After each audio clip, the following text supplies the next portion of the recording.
বসন্তে কুসুমকুল যথা বনস্থলে, চেয়ে দেখো তারাচয় ফুটেছে গগনে।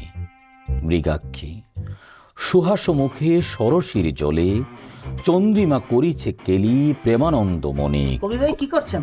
বাল ফালাচ্ছি। ও আচ্ছা।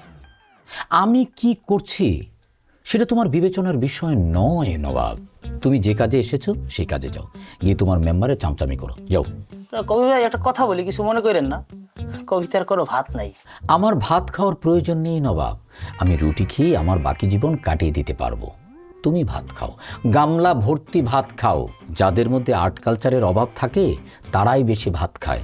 তুমি এখন আমার চোখের সামনে থেকে যাও, যাও, যাও, গিয়ে ভাত খাও। কত যে কি কহিতেছে মধুর সননে, পবন বনেরও কবি ফুল্ল ফুল দলে, বুঝে দেখি পায় প্রিয়ে। ওমর, আমার 20 টাকা শুটকি আয়না দিবা, ভর্তা বানাবো। ভাবি, আমি তো একটি সনেট পড়ছিলাম।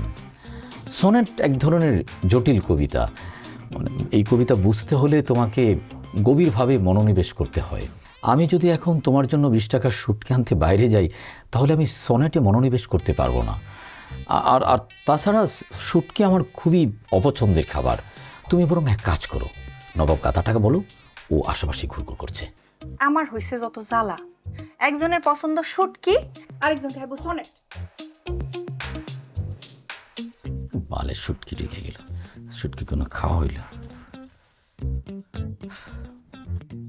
এ হৃদয় দেখো, এবে ওই সরোবরে চন্দ্রিমা।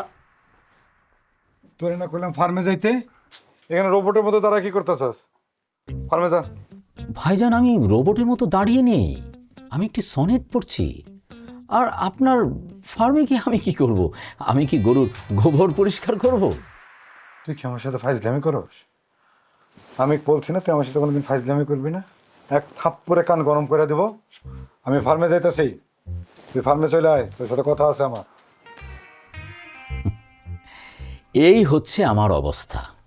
আমি বালডাঙ্গা গ্রামের একজন দুর্ভাগা কবি। আমার নাম কবি ওমর খৈয়াম। বুঝতে তো পারছেন, এই গ্রামে থেকে কবিতা চর্চা করার কোনো উপায় নেই। তা আমি সিদ্ধান্ত নিয়েছি, আগামী পূর্ণিমার রাতে গৌতম বুদ্ধের মতো আমিও জঙ্গলে চলে যাব, সেখানে গিয়ে কবিতা চর্চা করব। কারণ যে গ্রামে মানুষের মধ্যে কোনো আর্ট কালচার নেই, সেই গ্রামে আমার মতো একজন মহান কবি তো থাকতে পারে না। আপনারা আমার জন্য দোয়া করবেন। ধন্যবাদ।